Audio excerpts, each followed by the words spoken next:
of 2019 IT department. I have our Senior Technology Specialist, Jerry Schmidt, with us here today. And so we'll go through a couple things here. First of all, an overview of who's in the department. Myself, Melanie Metzger, I'm the Assistant Director, and I have management oversight of the committee. I see the larger picture of things, get some of the larger projects rolling and monitored for action. Bill Roselle, who many of you are familiar with, is our network administrator. He handles most of our networking, our server issues, make sure everything's up and running with our fiber and stuff. Jerry Schmidt is our Senior Technology Specialist. I'll let him explain what he does. So I'm directly under the network administrator. As you see, I do pretty much a little bit of everything to do with server administration, as well as just regular technology specialist stuff as far as setting up email accounts, Active Directory accounts. So basic functions to complex functions. Lori Lewis, who is our technology specialist. You've also, many of you probably met her as well. She oversees a lot of our public-facing technology, especially the SAM system and Sierra. She's our specialist when it comes to those. And Eric Patch, who is one of our brand new employees, he just started about 2 months ago. And he is kind of your go-all, be-all guy, especially in our evening shifts. He covers our evening hours for help desk support. Yep. So some of our services we provide internally are to our internal customers, our technical support of all hardware and software applications, your typical Microsoft Office, Windows 10, Horizon, which is our old ILS, Sierra, our new one, SAM, which is our computer login and point of sale services. We install and maintain, troubleshoot all network printers, provide network security for network and data protection, maintain and support APL telephony infrastructure, which is currently POTS lines. Yeah, so some of it is POTS and some of it is actually digital lines. We're not VoIP yet. We're not VoIP yet at the moment. Maintain and support APL's Google Suite environment. We have gone to the Google Suite environment, so that's a lot of our data sharing, our Google Docs. It also is all of our email, our calendaring system, internal calendaring system and such are all through Google Suite. We evaluate and order equipment and software as needed, and we assist HR with the onboarding and offboarding process for all technology purposes. Services provided to the public. So some of the services we provide are online research capabilities, giving people the computer access so they can do research online or job research and things of that nature. Another source we give is fax and printing, scanning services. So letting public be able to fax, print, and scan documents as needed. Microscan, 3D print, and audiovisual services. So microscanning, which is all in the history room, we also have some in the first floor as well. 3D printing, which is fabulous, everybody seems to love that. And audiovisuals, which is pretty much projector systems and PA systems and things of that nature. Hotspot loaner program is something we kind of started roughly about 2 years ago, I would say, and it's been very successful. We constantly are being circulated. Jerry, can you explain what hotspot? So the hotspot loaner program. So the hotspots is like a MiFi device. It's pretty much a device that allows you to gain a wireless connection to computer or tablet or whatever device you choose to use. And each branch has a limited amount that they can circulate. Here we have about 5, I believe, that we have that we staff circulate to the public. And they're just pretty much those little devices that are provided by T-Mobile, and SIM cards are loaded on there. That's what provides the wireless access. And it gives them 4G for about, I want to say, up to, I think it's 23 gigs. Something like that. It caps out at like 23 gigs. And then after it caps out, it goes down to 2G, unfortunately. So they don't lose connectivity with those after they hit the It just devices hit the degrades. maximum or that 23 gigs. It just kind of bottlenecks them a Yeah. little bit. Exactly. And the Chromebook loaner program is not a similar program because it's in-house. We just loan the Chromebooks to just public and they get to use it in the library. So if they don't want to use the public PCs, they have the option of taking out a Chromebook and using it downstairs. And those are for ages 14 and up is what we're allowing for those. And they're good because if we have a parent especially who needs to work on something on the computer, they don't want to bring their child downstairs to the adult computers, and we have no adult computers up here on the second floor. They can check out a Chromebook, be up here on the Chromebook with their child, and be monitoring their child up here. And so they come in handy for many reasons. And then we provide technical assistance as needed for hosted events and meetings. For example, the home buyers, if they needed assistance, if they needed technical assistance, myself or Eric Pash, who's actually the after-hours support, he would go down and assist them with whatever they need technically.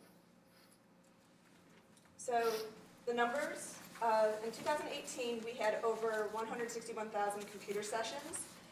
That is people logging onto our public computers, which averages out to about 473 people a day.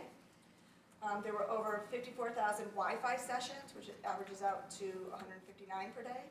And those,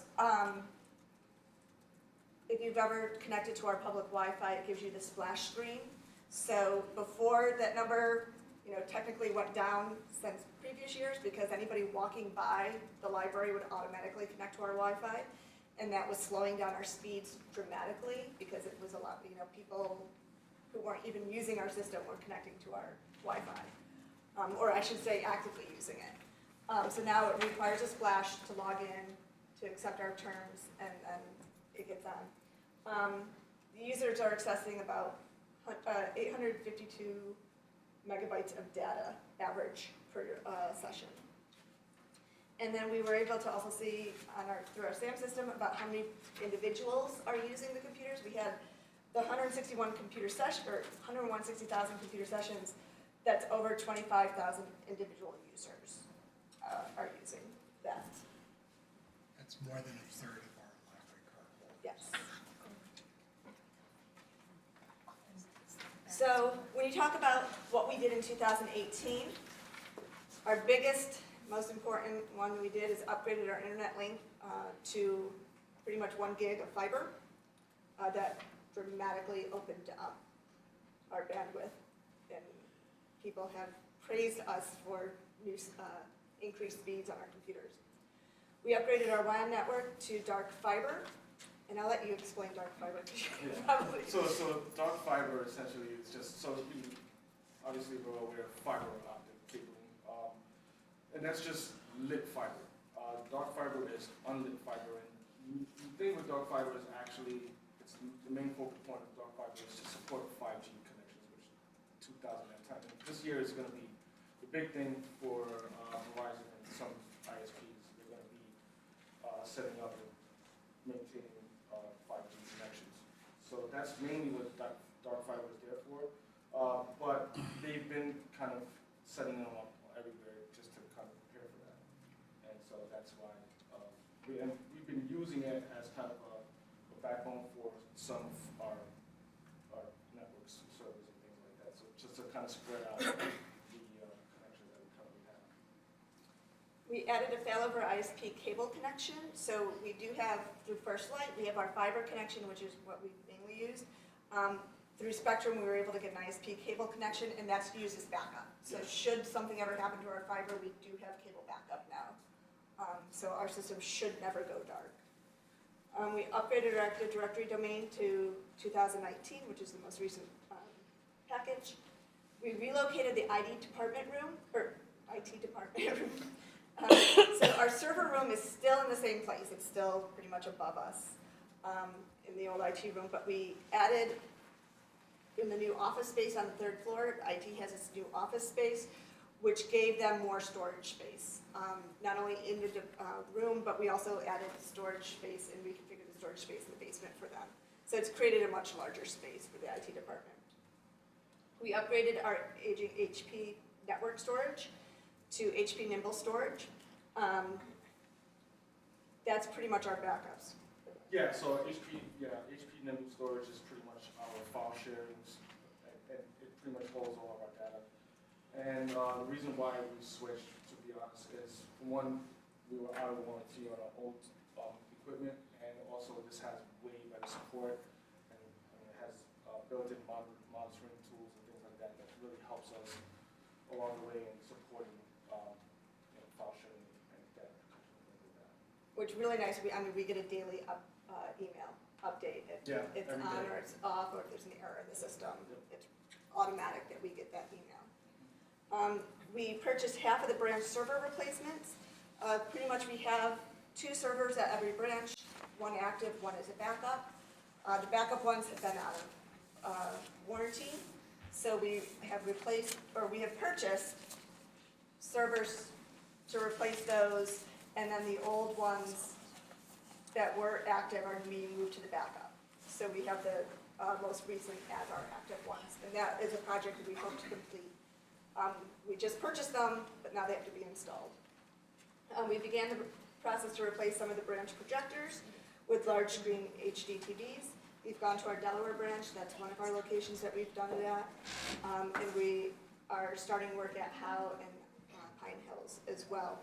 The projectors are ceiling mounted, they're hard to replace the bulbs, they're expensive to replace the bulbs, and the units themselves are starting to age out because it's been so many years, I mean, some of them up to 10 years.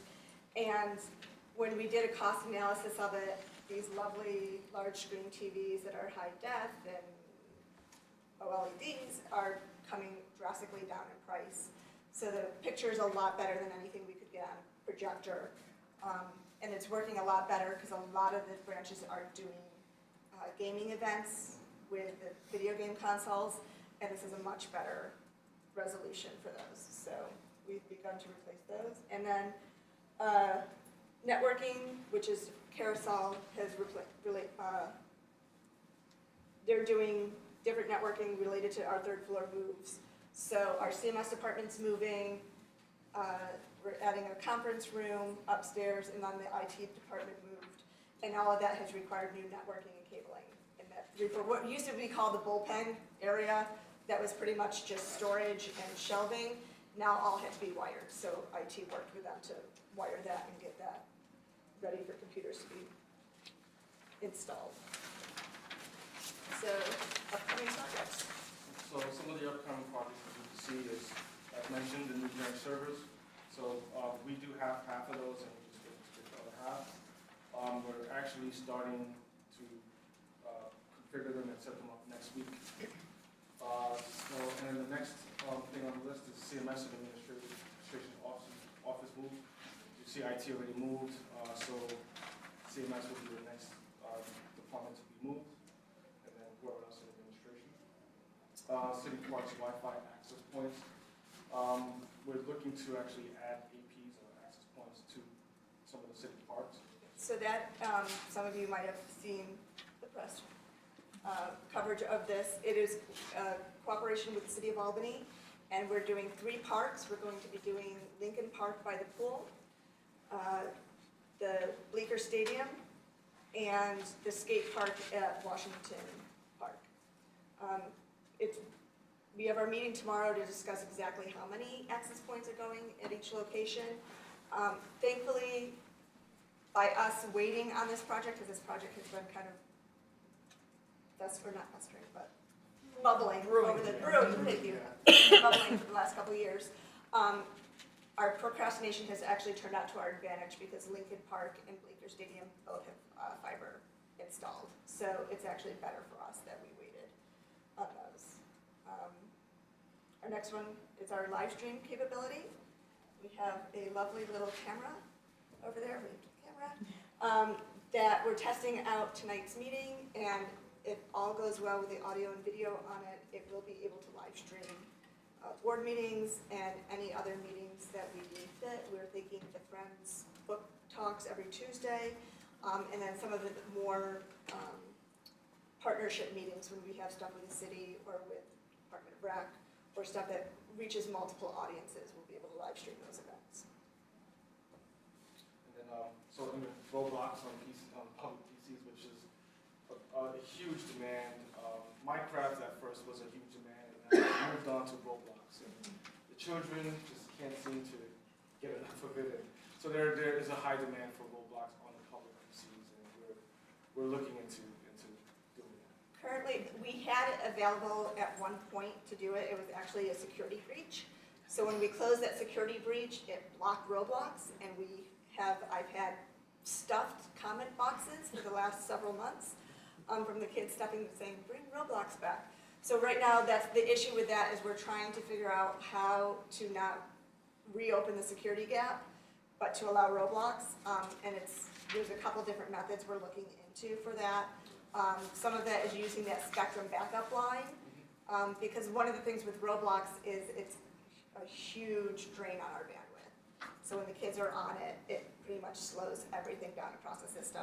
So we're trying to find other ways for that to work. I realize it may be a dinosaur, but I have no idea what Roblox is. Oh, that's great. It's a video game. Yeah. And what do they do? Are you familiar with Minecraft? Yes. So it's similar in concept to Minecraft, that they can build worlds and interact with those worlds. It's also a suite of games, so you can play multiple. Yeah, multiple types. different types. Are the characters robots or blocks or both? They're blocky. They're blocked. Yeah, that's hence the name Roblox. And then our last one, So the last item on the list is the potential VoIP upgrade. So as mentioned before, we currently have a digital and very small POTS line setup. And the POTS line setup is mostly for security system and the elevator phone. Everything else is digital. VoIP upgrade would drastically improve our phone communications and just overall just be a huge improvement, but it's very costly. it would be requiring to change out every handset we have across the system, as well as the backbone behind it. So we're looking at different methods for that upgrade, and we're obviously going to go out for RFP as well, because there's many different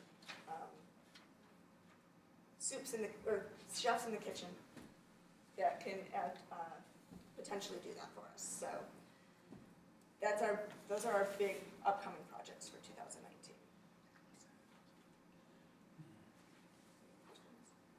Yes. So, directing it towards you, what's coming down the pike? Like, what does the library look like in 5 years in terms of technology? What gets you all worried and? Well, for me, what I would like to see is just multi-platforms. I think one thing that I noticed because there's obviously some people have preferences of Macs, Windows, Chrome, things of that nature. So I think if we supported Mac a little bit more, I know we have some Macs downstairs, but having a better Mac environment would be awesome. Technology-wise, I get asked that actually a couple of times. I think another big thing coming that's kind of big in the IT world right now is cybersecurity. Protecting that's where any security risks are coming is from outside attacks. It's no longer just the system went down and you lost data. It's actually people trying to make you lose the data. So that's probably one of the big things we'll be working on over the next. And you said 5 years. It's very interesting. It's very difficult to think actually that far out. It used to be. It changes too. Everything changes so quickly. So we're actually thinking in like 3-year chunks of what we're doing. So that's in the next 3 years. That's the big thing. And I know one of the things is we've already increased and purchased cybersecurity insurance to protect us in case we do get attacked. I think we had one minor attack that was caught before it did any damage last year. But it has happened. Yeah, I mean, our current system caught it.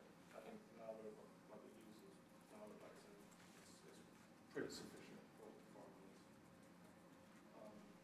Other than that,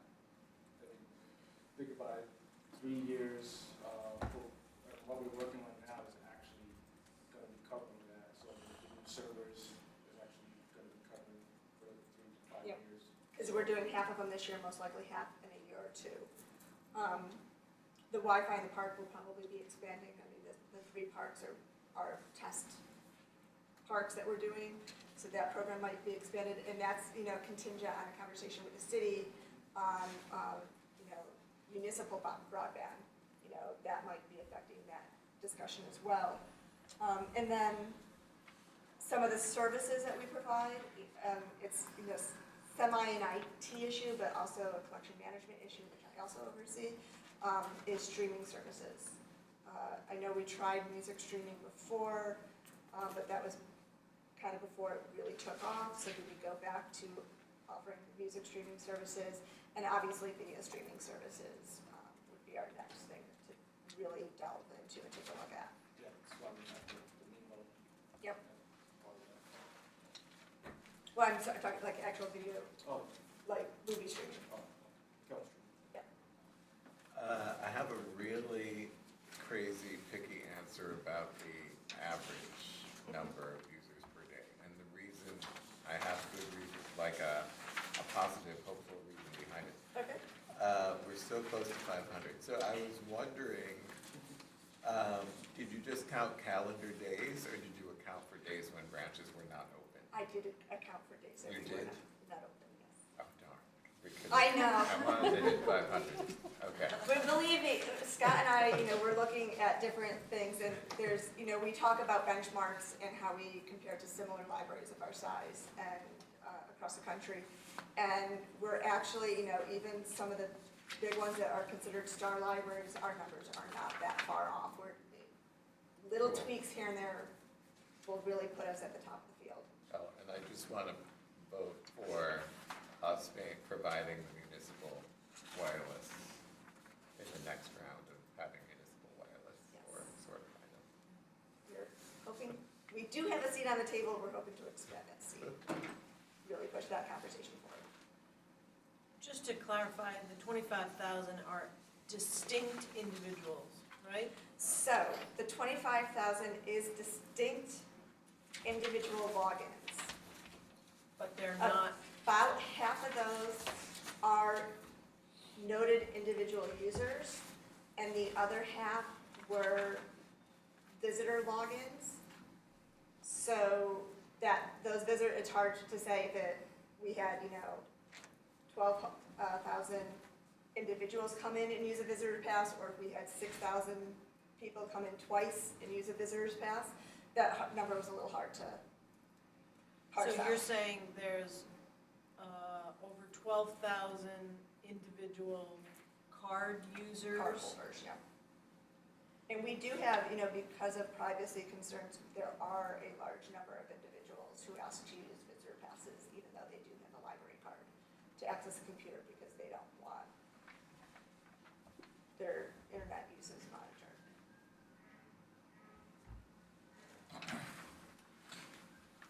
And is there any, we're all completely addicted to our phones, or are we equipping librarians with handheld devices or are they still wedded to a desktop computer for service?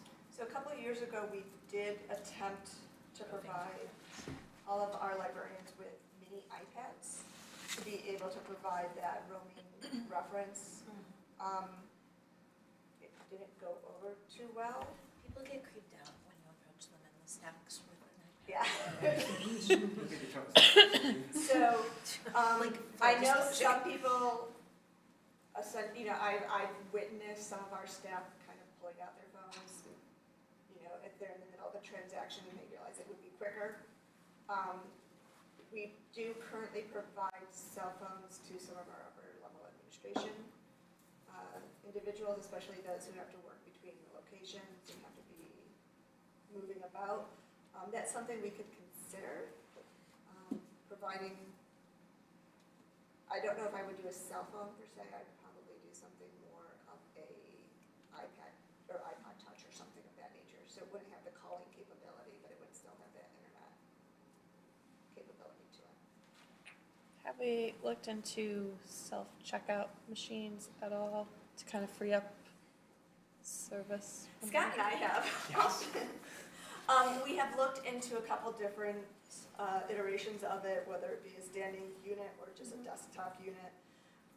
It's a bit of a hard sell to staff sometimes, because staff sometimes feel it's taking their job away from them instead of freeing them up for other things. That is a conversation that's ongoing, though. It's something that we probably every 6 months bring to the table again and be like, is this something we can consider? So it's not off the table, but it's not right on the forefront. It's not in your 3-year plan, I'm guessing. Not at the moment. There are like item-specific self-checkouts, like sort of like a red box too, Mhm. that some libraries. And we have looked into, especially when we were looking at options with the North Albany branch, that was something we were looking at, where there are the vending units for book delivery, whether it be stocking it with, books that you kind of browse and check out, or if it's more of a locker system to check out holds, and putting those in different areas. That's something, once again, that we're exploring, but is not in the plan because we don't know which way it could go yet. No, I was talking about the ones like you literally can just check out your own books. Yes. Yeah. So what the field has kind of found is that between the cost of the machine and then the annual cost of, if you have a contract with 3M or, I don't know who some of the other vendors are. Tech stores. You might as well hire a part-time clerk. In other words, it doesn't really solve any staffing issues, and what becomes difficult is DVDs need to be either kerchunked, well, they need to be kerchunked, and also there's a thing in the middle that needs to be pulled out. And those machines can't do that, so it would only be for book borrowers. And my experience at the libraries that I worked at that have had them, people want to talk to people. Yeah. So, Missing a reader's advisory opportunity. We actually, looking at the interactions at the desk, it's more often than not, we see the conversations happening, and it's not the person who's like, just check out the books and let me leave. They are looking for that interaction, and that's what we hear a lot from even some of our patron surveys. We hear like, oh, it's nice interacting with the staff. So that's why we've been kind of hesitant to do it as well. Well, thank you.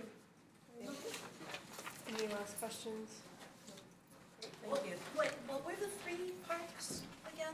Lincoln Park, by the pool, Bleecker Stadium, and Washington Park, specifically the skate park. Okay.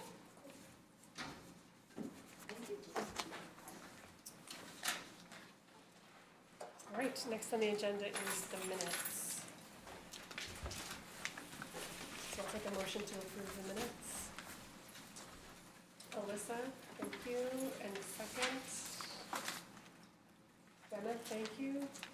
All in favor? I, All right. Motion carries. Checkers register. And the treasurer's report is not on the agenda. But we're, both of them, check register and treasurer's report. So, Chuck, would you introduce the treasurer's report for us? Sure. I was called, well, first off, let me explain this. The reason why the report, I didn't think it was going to be done, is we were in the process of turning over new procedures that I was not aware of. I didn't know that we were going electronically for banking. I was looking for the banks that was verbal to come in, and it didn't. So, but we've now since resolved that one now. We're on our way with that one.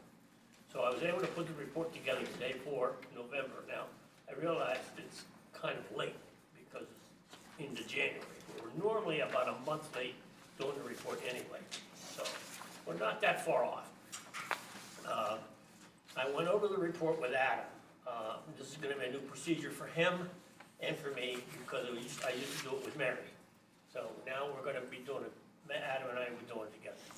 We went through a very complex, I would say, analysis of the fees and fines income in order to make sure that we're getting those recorded properly in the right way.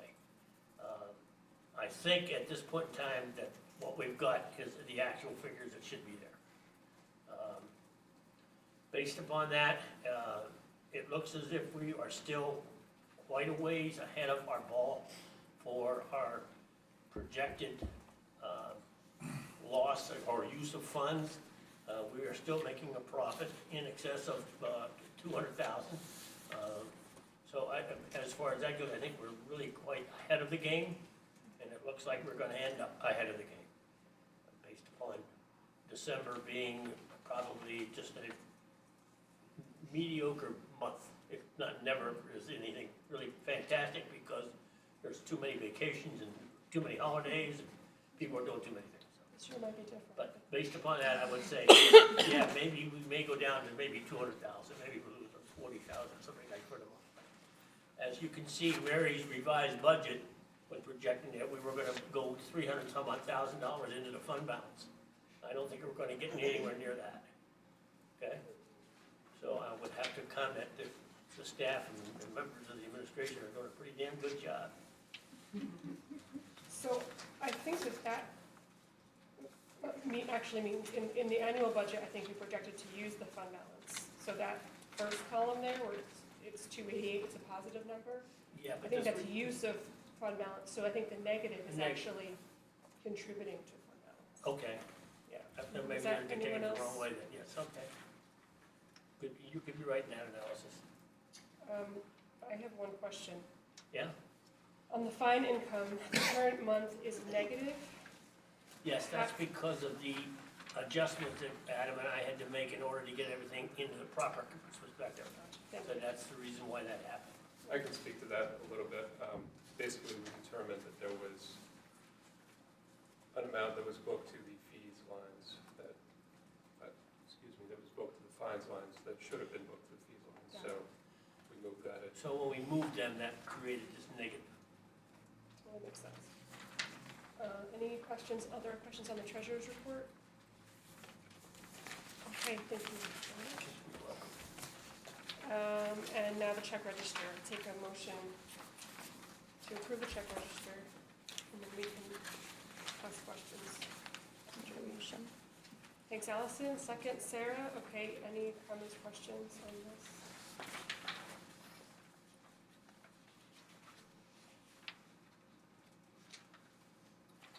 Uh, 9337 Bridgeall, Yes, that is it's huge. Collection HQ, which Melanie maybe knows a little something about that. I believe that's a program that we're using related to collection management. It's a one-time annual contract fee. It's the one-time annual, and I believe it's a setup is included that, so next year's annual will be much lower. We don't use it, we don't currently use it? We do not currently use it. We had used it in the past, but we had stopped it. We've agreed to go back to it. It now has connectivity with B&T, Baker & Taylor, which is who we do the vast majority of our book ordering through. We'll most likely move some of our audiobook and video to as well in the near future. What's really interesting is this will help us better determine what is actually circulating, what is high demand based on not only local but national trends. It will help with kind of purchase suggestions, and then it will automatically connect to Baker & Taylor so we can build those cards, hopefully saving a lot of time and duplication and missed opportunities with some of the books that have hit really hard or really popular on bestseller lists that we've somehow missed because we're somehow missing the national talk on those. So hopefully we'll catch some of those as well. And we're also going to be working with Baker & Taylor to do drop shipment to the individual locations. So they'll be helping with processing. So between the two, Collection HQ and Baker & Taylor, we're hoping to vastly streamline our book purchasing procedures. 9352 Enterage. Yes, I believe that is the company that we used to conduct our surveys. The annual staff survey is done through them. Yeah. which we will report out next month. $38,000 in periodicals, is that because it's in January? And we just pay for them all right now? We do. Okay. It's an upfront Yeah. purchase. The other relatively large bill, which is 9362, Central Library Databases, that's use of central book aid. So this doesn't come from our operating budget, it comes from a separate budget, and it's a pass-through for us, through state funding. Okay, all in favor? You can check register. Aye, all right, Aye. great. Thank you. Committee and liaison reports, finance committee. Sharon, Thank you for getting the minutes, by the way, I'm impressed, because it was You're last night. So we had a meeting last night. It was basically to look over, a first look at the proposed 2020 budget. We had a few discussion topics during that time. The first one was about pilot payments. Wanted to know whether we did receive them or not, which we did, which was great. And just concerns about making sure that when we go to budget in the future, that we know how much we're getting from each of the properties and what year that money will be coming off, so that we can make sure that we budget correctly in the future. The second, we went through a memo about what kind of changes we'd like to make in different lines the staff would like to make. And basically, there was a couple changes.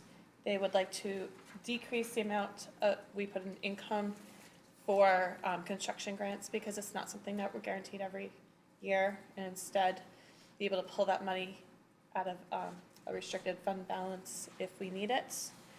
And then increase some lines. We always talk about the fact that the New York State retirement and health insurance are those variable things that change and can change quite a bit year to year, depending on how the market's doing and changes in healthcare. So those would increase. Heat and electric, especially if we think about getting any addition. Okay, and then materials budget. We're talking about video streaming, so that would be part of that. And then automated services. In the past, we have not given ourselves enough money in those places, especially trying to upgrade servers and things of that nature.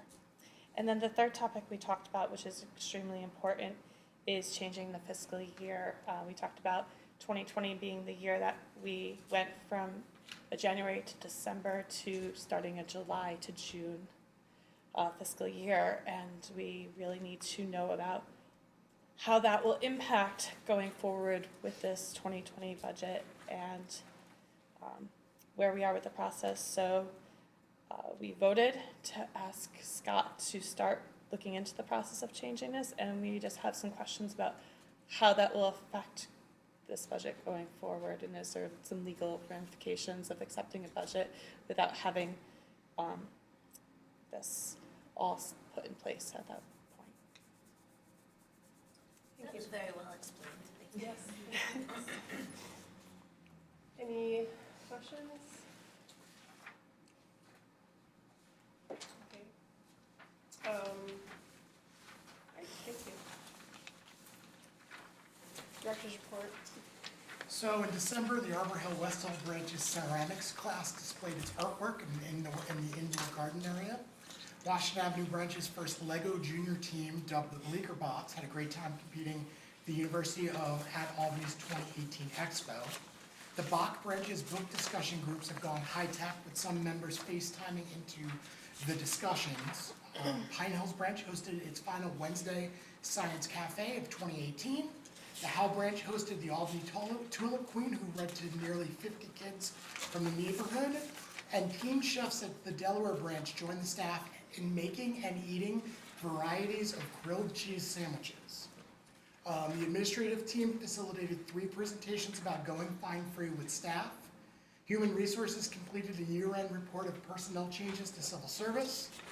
The library continued to do pop-ups at several senior living centers. IT and facilities have been busy with the new third floor CMS office and administrative co-working space. The library received a significant amount of press coverage about going fine-free and the partnership with the City of Albany Department of Recreation to bring Wi-Fi to selected parks. So coming up in January, the Washington Avenue branch will host a tween coding program on Wednesday evenings starting January 9th, running for 8 weeks.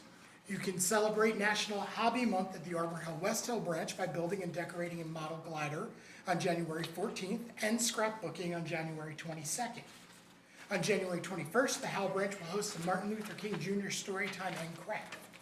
The Bach branch's Let's Talk About Albany program will have a special guest on January 24th. Local author Akeem Nodor discusses her book about the Pine Hills neighborhood. She did a program for us probably about a year ago. It was standing room only.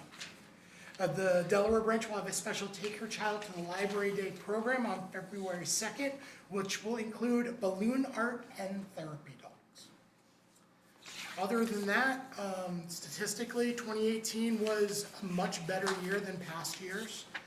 We saw growth in several areas, including program use and room usage. And while circulation was still down from the previous year, the last 2 quarters of this year, circulation actually outpaced last year. So we had a good 6 months circulation. And I'll open the floor up to questions.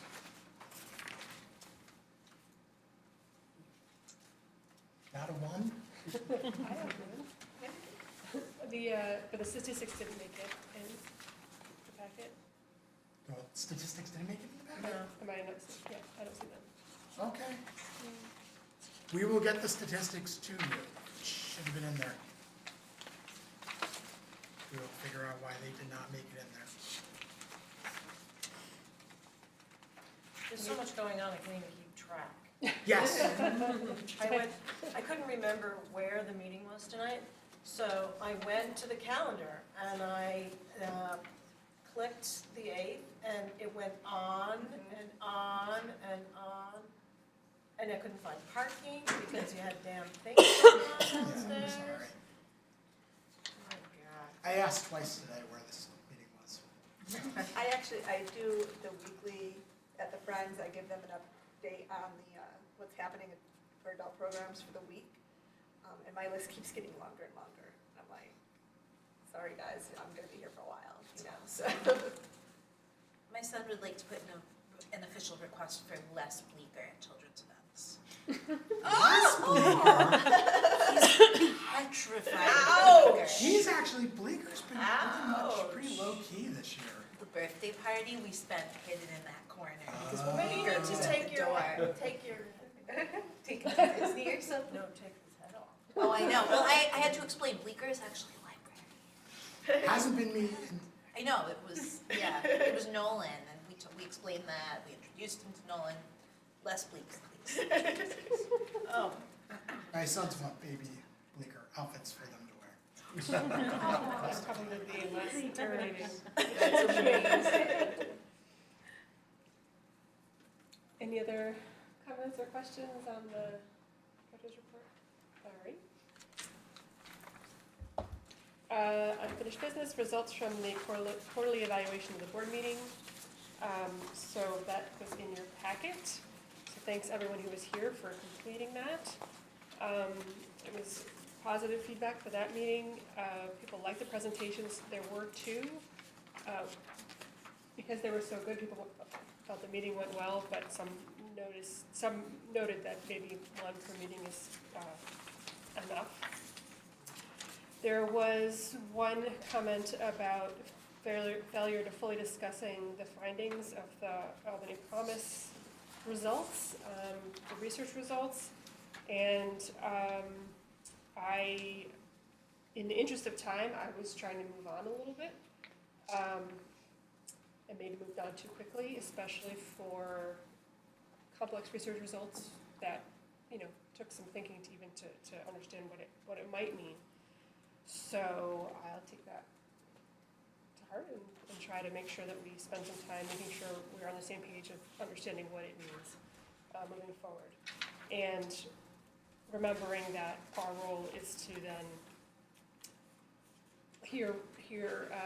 let the library decide what to do with it.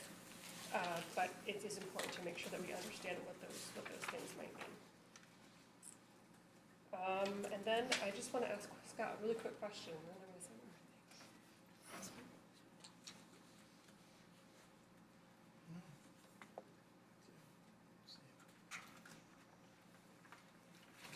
You're the chair.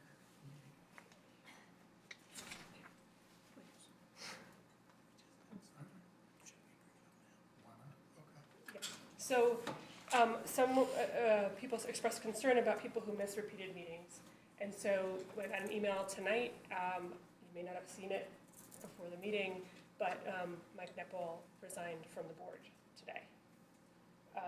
So that means that because we have an open seat, and the election's not until May, and that person won't be seated until July.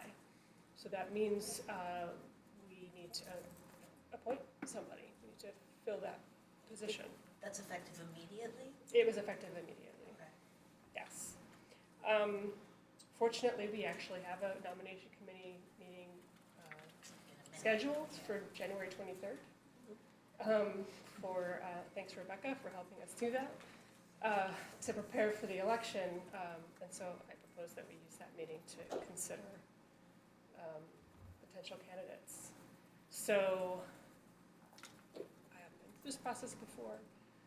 So I guess we work with Stephanie and Scott to get the word out, and so that we get people to apply in advance. I personally have no response, no experience with this, so this is a first for me, but we have had this happen in the past, though. That was in a different way.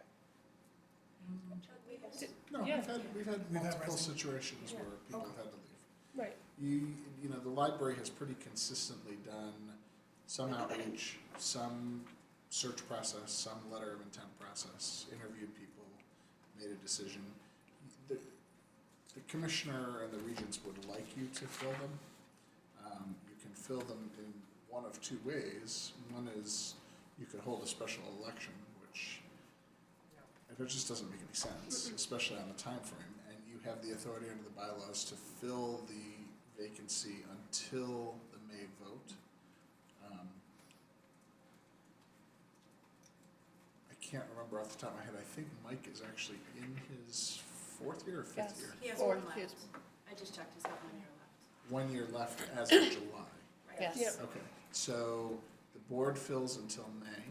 On the day after the election in May, the person who is elected to the seat, which will be the lowest vote getter, takes office and fills for the balance of that term. So that's how it goes. So it does mean from the nomination standpoint that if we meet on the 23rd, and it takes us a month to solicit, or even 2 or 3 weeks to solicit interest and a letter of intent, you know, you may not. You'd be optimistic to be appointing somebody at the March meeting. March meeting. That would be the, And then they serve for April and May. Can they run? And then Yes, they and can run. They can run. So it's not like they're here for a long period of time. So we're legally obligated to, no, we can put the word out, can we also collect internally and make recommendations? you're not, And solicit? there's no process that you must use to I fill. see. I mean, conceptually, you all could pick somebody tonight and fill it. It's within your authority. I'm just commenting on what you have done historically. And this has happened 4 times maybe, Yeah. over time. I think you've been pretty consistent in how you've handled it every time. And unfortunately, sometimes it has been on this kind of schedule where the person really only serves for a month or 2. I recall one circumstance where, because it was such a short time, you reappointed a trustee who had served previously. obviously, for that short, That's right. short period of time. That's right, yeah. But that, I think what you want to think about balancing is, are we trying to identify a trustee who we think would be good for the institution to empower that person to run as an incumbent? Essentially to seed the process, or are you just trying to get somebody in the seat until May 19th or whatever the date happens to be this year? Or you just balance those two things out. How many seats are up ordinarily? Two. So you'll have two and now a third seat that would be elected in May. Two for full 5-year terms and one for the balance of an unexpired term.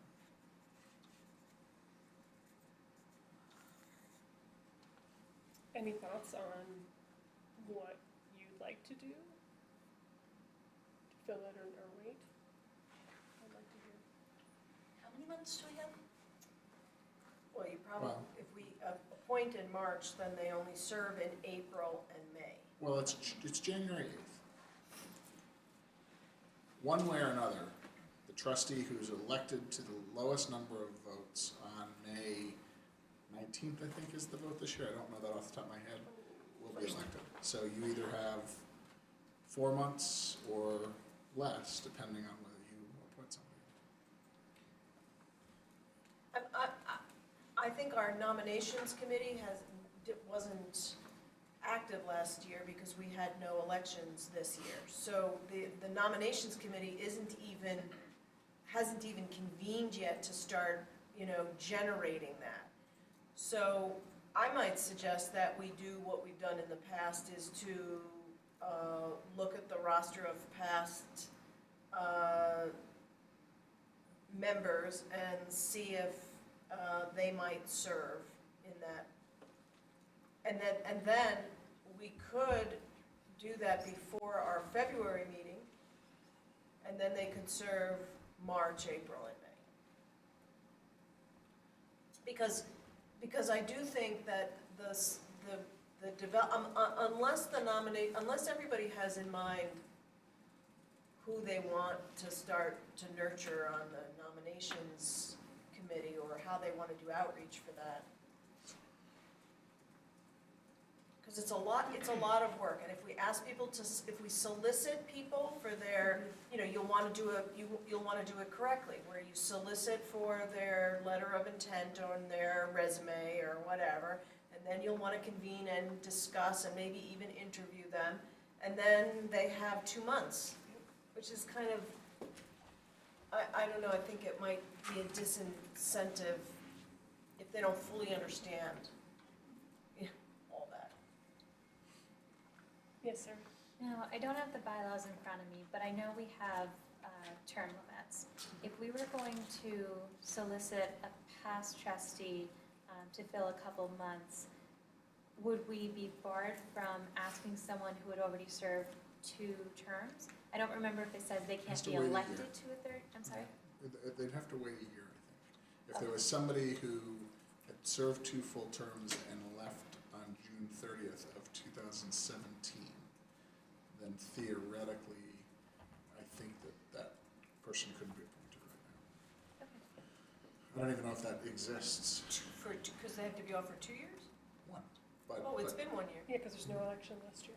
Well, but I just said, if there was somebody who left on June 30th of 17, having served 2 full terms, they would be barred, but I said, I don't even know Because that June is someone 30th who wouldn't have been exists. 18. So I personally feel a little uncomfortable inserting ourselves in the process by nominating someone right before an election is about to happen, which almost creates an incumbency that might not otherwise exist. That is the end of my thought. Wait, I'm not following.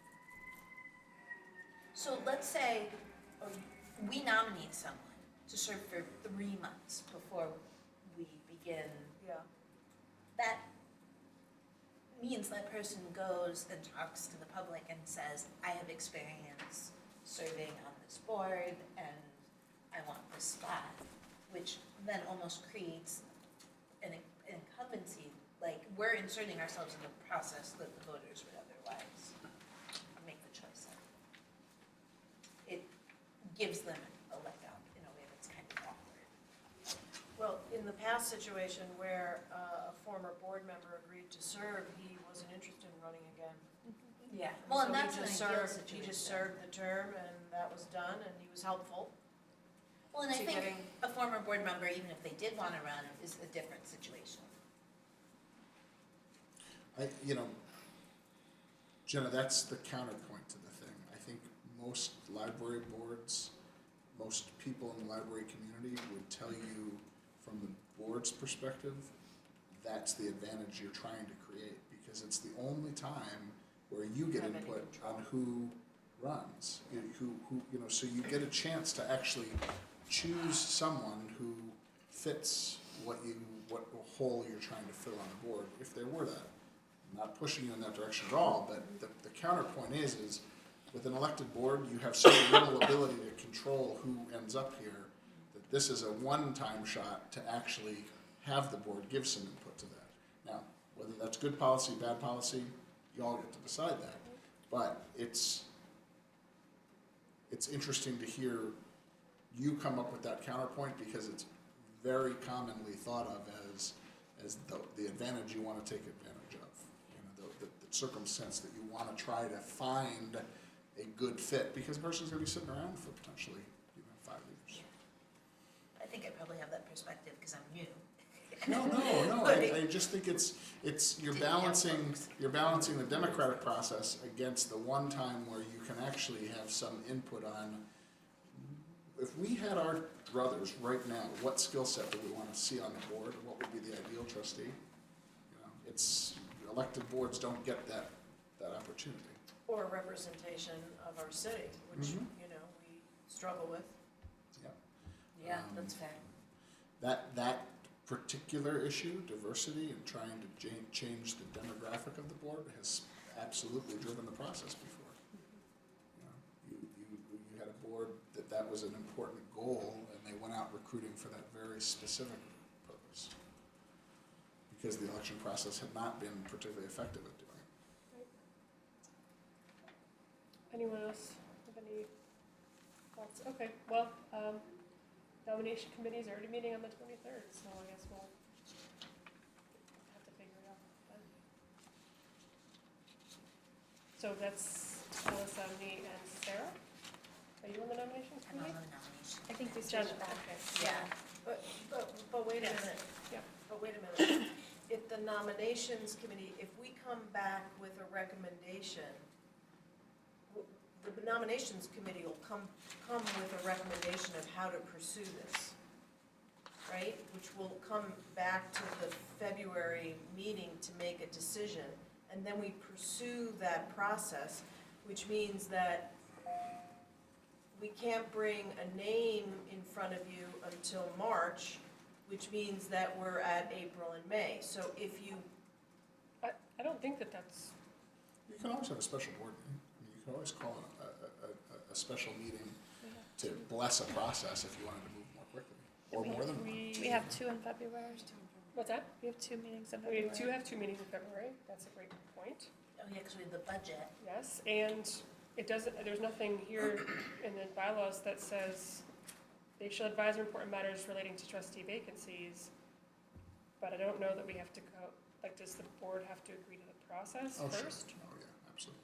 Because Yeah, I would otherwise, the think so. committee's gonna be out there without any authority interviewing people. Okay, I think that, so, if the committee comes back with a recommendation that we wanna solicit past board members who have served, and the majority of the board wants to solicit new people, you've got an issue there, right? Okay. So I think the board's gonna have to weigh in at some level So- on what the committee's recommendation is. so there could be a motion tonight to pursue a certain process, right? Which Sure. is identify a former board member to bring as a recommendation forward at one of the February meetings. I mean, that could be a motion, right? Which gives the nominating committee a task. Of coming up with recommendations and pursuing possibilities, I would think. And you would limit it to former board members. Well, I'm just trying, I think it's, realistically talking 3 or 4 board meetings they're serving. So to put all of us through a process of reviewing and doing that, I think we could spend better time identifying people in the nominations committee process to make sure that, you know, people are running that we want to represent our community. And then we have somebody in place, and maybe we can address an issue of diversity among our former board members, which might be helpful. The other advantage to the former board member is the Onboarding. onboarding, Yeah. right? Which So you is- onboard somebody new and then they don't, you know. Okay, so I'm gonna make a motion that we task the nominations committee with reviewing our former board members as possible interim appointed board member for the period up until May 21st. And that the committee, I guess, would determine whether they were interested in serving. And then bring that nomination to the February board meeting. That's my motion, I'm sticking to it. Thanks, Melissa. Does anyone want to second that motion? I'll second it. Linda? Okay, any further discussion about that way of dealing with it? I found out about this during the meeting. I realize most of you did, so we don't have much, haven't had time to think about it. But if there's anything else anyone wants to say before we vote, now's the time. Okay, all in favor? Aye. All right. No, I know, I disagree with a couple of the points, but not the plan, Okay, which is okay. all right.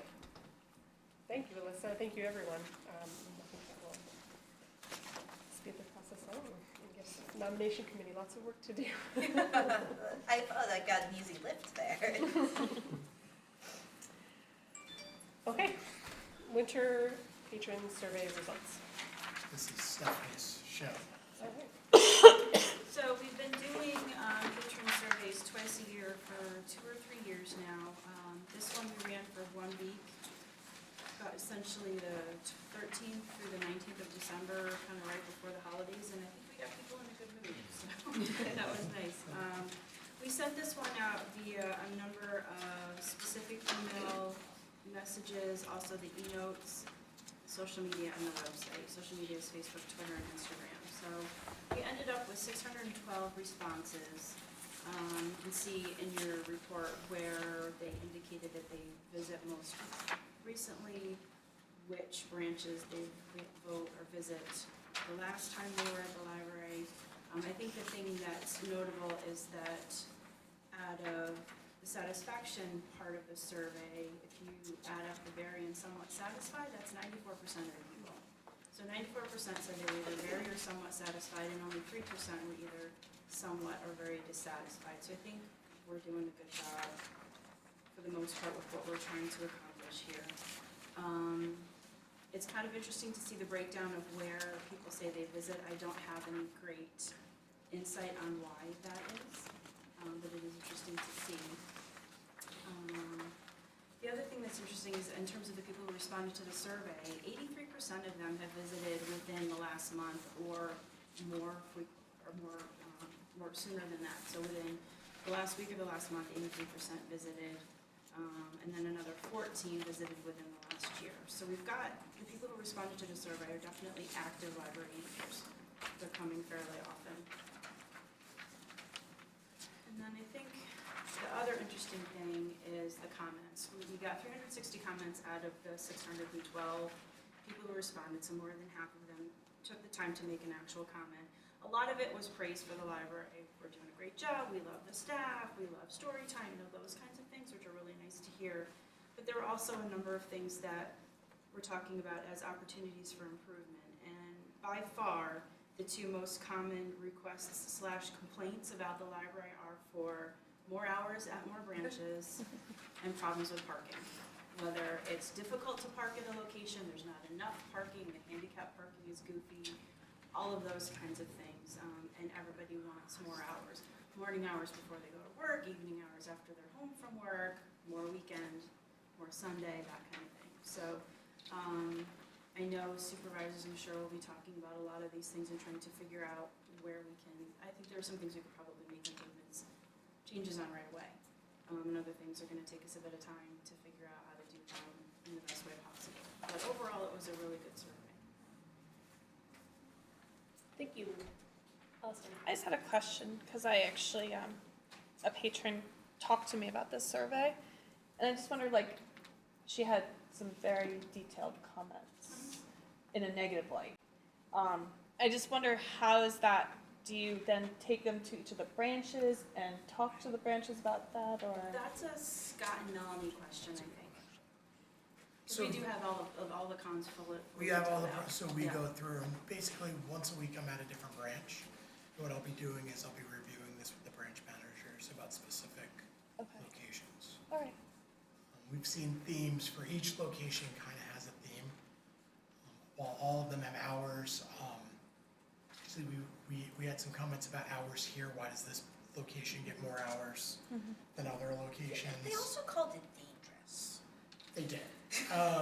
So we saw that here and Bach got a lot of comments about parking. I think it was Bach because there's off-street parking. There's no parking. And that's the branch I have the easiest time parking for. So, but on-street parking makes some people nervous. Pine Hills patrons definitely seem to want more hours. So yeah, I mean, we have, if you know me well enough, you know I looked at every single comment. And we will be bringing them, we'll be talking about this version to the supervisors tomorrow, but we will be going through each of them. And a lot of the opportunities are things we can fix right away. Okay. And some of them are things that I'm not sure we can ever fix or we can attempt to fix. Hours is tough. People don't seem to understand. People understand that hours is money, but they don't understand is how much money it is. That's the most costly improvement we can make besides facilities. So, were there any ones that were standing out that she brought up, or? It was some programming issues at Bach that were brought up. We can talk later, yeah. I love the bookmobile comment. So I'm curious, the question for which branch did you visit most? So do we know, like, what's the percentage of people responding from those libraries? Like, because I kind of feel like, no, we don't know, right? We don't ask them to identify which branch do they think is theirs, or they live in the vicinity of. We've done that in the past, we didn't do that this time. Because what worries me is that we have eager responders in Pine Hills and Washington Avenue, we don't have eager respondents in Arbor Hill. We tried paper surveys last time around. We were hoping that that would maybe solve some of the issue with that, and it hasn't happened. So I think we need to do work with staff at those locations to kind of let patrons know that this is a really important thing for them to do. But to be completely honest, surveys are all about time and headspace. So, it's not a surprise that Bach saw, as the third highest. You have a lot of people with maybe a little bit more free time. So this is where I like the community report, because the community report at least gets you out there and then gets information from people right in front of you. So whenever any organization, if we were to bring in somebody like we brought in Orange Boy 5-6 years ago, they do a little bit of a combined online survey, paper survey, observation, and then, having people come in and do focus groups. So, that's something to think about, is maybe trying to do focus groups in those neighborhoods, but as we find, when we do focus groups in any neighborhood, you get the same people probably who would take the time to do the online surveys. So So it's gonna take a little bit of work. I'm just not an expert in this, so, but Yeah. this is something that we're really gonna have to put a lot of effort and time into if we wanna bring those respondents up. Well, maybe it's just some thoughtfulness about, let's continue to do this online survey, because it is helpful in getting a snapshot.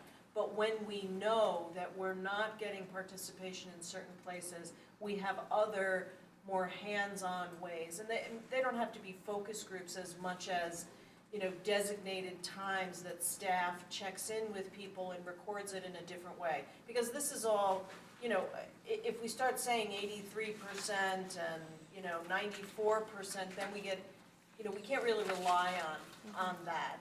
That's kind of just an easy, Yeah, it's no, kind I of a don't- nice snapshot, but I don't think this is something for us to rest our laurels on, and that's why probably the most important piece of this is always that opportunities piece. well, or perhaps when we do this, an accounting of the usage in each place, or the number of people through the door in each place. So we can see those locations that are not responding, or those that we know people are there, but we're not hearing from them. Do we have suggestion boxes? Yeah. So we do have suggestion boxes, and one of the other things, and it really isn't an IT thing, so we didn't put it in the presentation, but years ago when we tried the tablet program, loaning program, and we have all the lovely little tablets that are now sitting in storage. And so we've been having discussions of what we could do with those tablets, and one of the things is we could post them at the circulation desks, or even at the any service desks, and have a basic 1 or 2 question survey at the point of service. Yes, with the, the happy to sad face, how was your experience today? And that would eliminate the time issue, because they're standing there doing something, and hopefully it would be a 1 or 2 question, like immediate, 5 seconds of their time thing. So we are thinking of that, I love exactly that. what you're That's talking great. about. Any other comments or questions? All right. We have time for more public comments. Any public comment? Great, I'd love to hear from you, just before we start. You have 5 minutes, and we don't respond, we just really here to hear your comment. I just want to set an expectation. Just 3 smaller things. You mentioned earlier about the events that you have at the different libraries, and I thought one that was a lot of fun was a couple years ago, they had a roller skating event at the Armory. It seemed to be really big and brought a lot of people in. And if they could maybe put that, maybe try to get that in the works again, I think it, like I said, it incorporated a lot of kids, and it seemed to be a lot of fun. I don't know if anybody remembers that or not, but that was the first thing. The second thing is at like Walmart, they have like an official greeter when you come in, and he's got the shirt like, how may I help you? It's almost like, you have the staff in the library and all that, but to have an official greeting person, like just walking around the library all day and asking like, how can he help? Because maybe people aren't confident in going to a staff person, they might be shy or something, and have this person just always available. The other thing is, you mentioned about the suggestion boxes. I think there's one like by like where the desk and all that, but if you really had one like, even in the flyer, say like, we're open to any suggestions that the public has, and please come to us with any comments or suggestions you have of how we can improve your library, because it is the library for the public, and we all get to use it.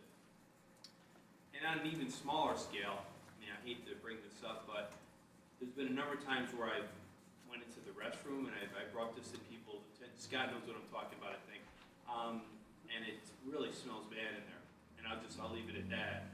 If somebody could put like air fresheners in there, if somebody could really address that. I brought it to the attention of staff a number of times, and it's been ignored, because I go in there now and it's still, the problem still exists. So if somebody can address that, would be greatly appreciated. People walk out with them. And, I think that's all I got. Thank you. What's your name? Gary? Okay, so before we adjourn, we need to have an executive session. So we need to have a motion to go into executive session. And then we'll need everybody that's not on the board, or Bob and Scott to leave. Do we need to mention, The what the purpose? matters? Purpose? Yes, we do. Real estate. So you want to enter into an executive session tonight to discuss a real estate matter that could affect its value. Okay, so I'm gonna make that motion. I'll make a motion to go into executive session for a real estate issue that, I forget the rest. Could affect its value. I'll second. Thank you, Sarah. All in favor? Aye. Aye. Okay.